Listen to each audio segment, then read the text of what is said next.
Como cada jueves, tenemos el privilegio de recibir a nuestro queridísimo Gabriel Albiac. ¿Qué tal? ¿Cómo estás? Muy buenas tardes, Jano. ¿Qué tal andas tú? Pues estupefacto, ya no solo por lo que pasa en España, sino también lo que Sí. pasa en Corea del Sur, en Francia, ahora también, que nosotros nos quejamos, pero madre mía, ¿cómo está el patio?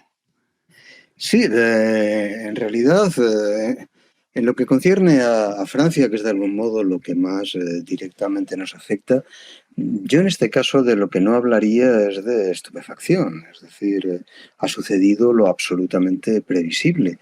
Y yo pienso que eso ya, cuando se produjo el resultado bastante alarmante de las elecciones presidenciales en Francia, yo creo que ya lo comentamos aquí mismo, que a fin de cuentas lo que había sucedido en Francia convertía a Francia en un país ingobernable, puesto que efectivamente no existía la posibilidad de formar una mayoría parlamentaria sobre la cual o con la cual pudiese establecer una relación armónica, lo que se llamaba una cohabitación, el gobierno que nombrase la presidencia.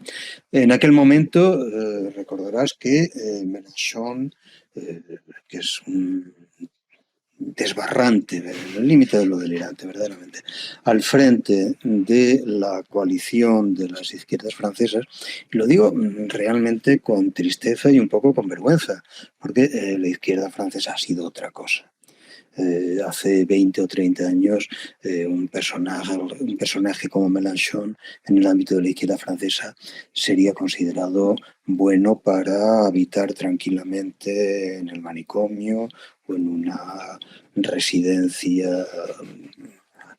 amable en la que no molestase demasiado, pero completamente inhábil para un ejercicio político. Lo digo completamente en serio. Sí, no, No sé si lo has visto alguna vez intervenir en directo. Es un tío que se le va la sí, cabeza, está como una mona, está que como una mona. entra en unas cóleras completamente impropias de una figura institucional. Pero bueno, te decía, Mélenchon dejó perfectamente claro que no aceptaría más primer ministro que un ministro de su propio grupo, del nuevo Frente Popular, y que cualquier otro primer ministro que se nombrase lo derribaría inmediatamente utilizando sus escaños en el Parlamento. El otro partido mayoritario de la Asamblea, que es en estos momentos el de Marine Le Pen, fue algo más moderado en este sentido, pero una vez más insistió sobre el hecho de que siendo ellos el partido mayoritario de la Asamblea, la presidencia tendría en todo caso que consultar con ellos y negociar con ellos la formación de un gobierno. Bajo esas condiciones, formar un gobierno en Francia era rigurosa, estrictamente imposible, porque suponía que apoyarte en uno de los grupos mayoritarios era una inmediata declaración de guerra contra el otro y automáticamente una conjunción de ambas fuerzas para liquidar al gobierno. Es lo que se ha producido en el caso de Barnier. En Francia solamente en otra ocasión se ha derribado desde el Parlamento un gobierno, que fue con Pompidou en el 62, pero fue un derribamiento provisional. Pompidou volvió al poco tiempo nuevamente a formar gobierno y de Gaulle se lo volvió a encargar. Es decir, era más bien un juego político que un derrocamiento real. En esta ocasión no solo ha sido un derrocamiento implacable, sino que se ha producido a los 3 meses de nombrarse el gobierno, es decir, con el tiempo justo de empezar a funcionar y con la primera ley importante que el gobierno trataba de introducir. Si hay dudas al respecto, hoy mismo puedes verlo en toda la prensa francesa, por ejemplo en l'Express y en Le Point, si no recuerdo mal. Mélenchon ha hecho unas declaraciones completamente transparentes en las que dice literalmente que el gobierno debe tomar nota de que su grupo solo admitirá a un primer ministro, perdón, que el presidente debe tomar nota de que su grupo solo admitirá a un primer ministro, es decir, a un jefe de gobierno, que sea miembro, no que sea apoyado, sino que sea miembro del nuevo Frente Popular de Mélenchon, es decir, que sea un hombre de la confianza directa de Mélenchon. Eso, en principio, es prácticamente impensable, dadas las relaciones de conflicto que existen entre la presidencia y ese grupo. ¿Qué sucede entonces?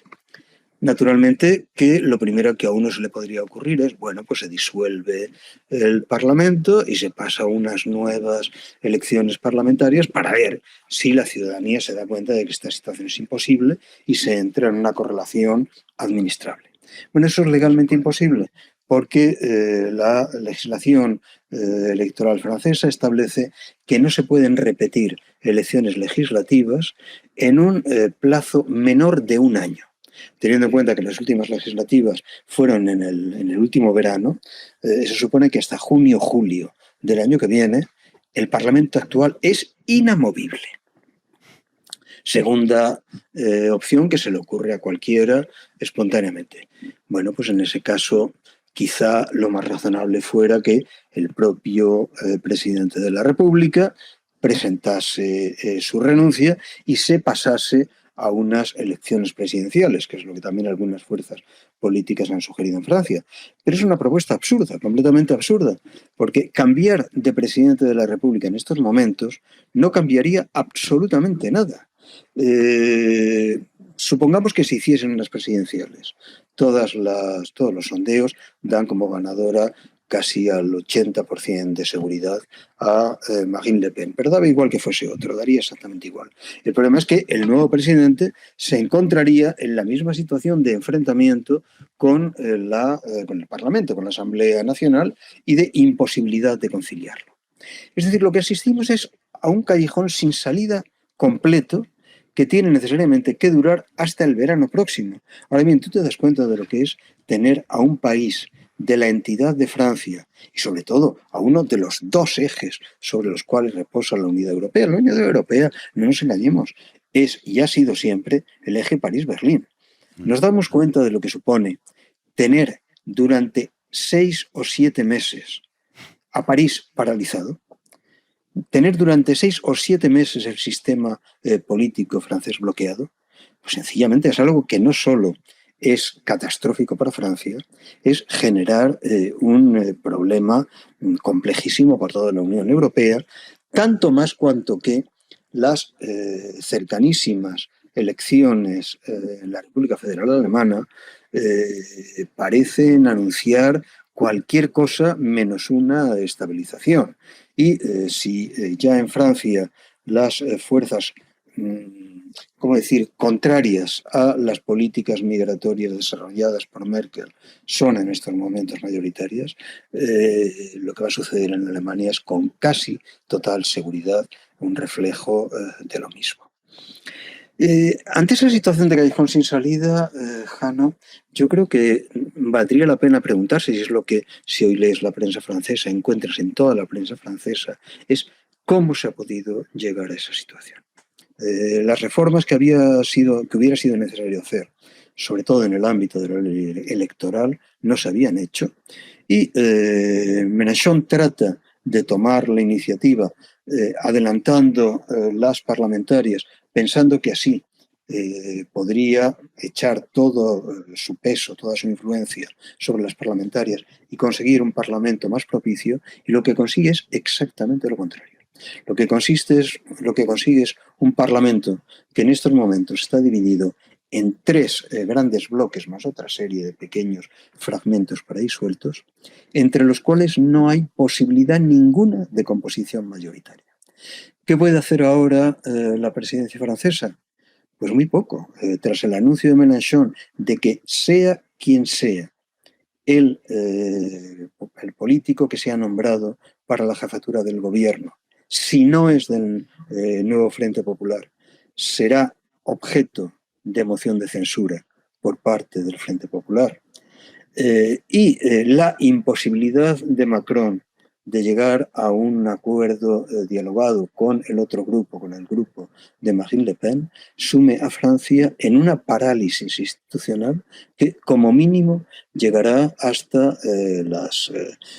hasta junio, julio, que es la fecha en la que se pueden hacer las elecciones parlamentarias. Y de lo que venga luego, yo pienso que difícilmente pueden hacer hoy predicciones, salvo quizá una, que a no ser que por vía judicial se impida, que es lo que se está en estos momentos jugando, la próxima presidenta, la próxima presidenta no es español, la próxima presidente de Francia será Marine Le Pen, pero probablemente con un parlamento tan ingobernable como es el actual.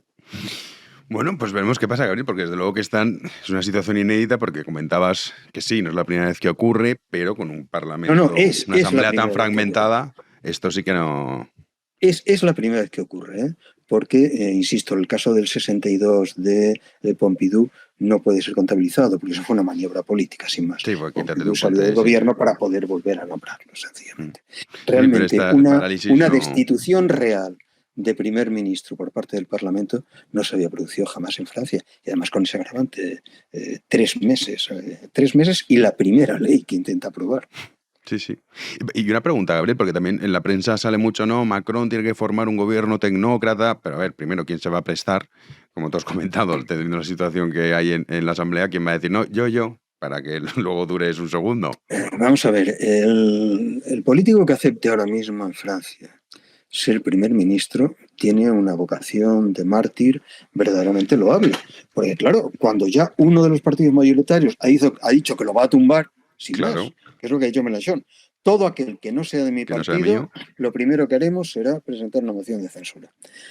Pues bien, por supuesto que hay políticos con vocación de sacrificio, pero tú sabes bien que no es la virtud más extendida entre los políticos, incluso entre clases políticas no tan profundamente corruptas como la española. Hombre, una cosa es no ser corrupto y otra cosa hacer de payaso de las bofetadas, que es a lo que va cualquier primer ministro ahora mismo en Francia. Pues bueno, lo contaremos porque estamos viendo muchas cosas inéditas y esta sin duda lo es. Y con una repercusión muy grave, en la Unión Europea. Yo pienso que en estos momentos desde Bruselas esto se debe estar viendo con auténtico terror. Sí, nosotros es que es verdad que estamos muy centrados con nuestras corruptelas, que no son pocas, entonces esto pues lo dejamos como algo secundario, pero no lo es, como bien has comentado. No lo es. Nuestras corruptelas, por desgracia para nosotros, a Bruselas y al resto de Europa le traen completamente al fresco. Cosas de españoles que se pudran entre ellos. Pero vamos a ver, romper el eje París-Berlín, eso significa acabar con la Unión Europea. Lo contaremos y, como siempre, mil gracias por estar una semana más con nosotros. Gracias a vosotros. Hasta luego. Chao. Un abrazo fuerte. Pues ya han visto, en Francia la situación como está y, sobre todo, lo que implica. Lo contaremos.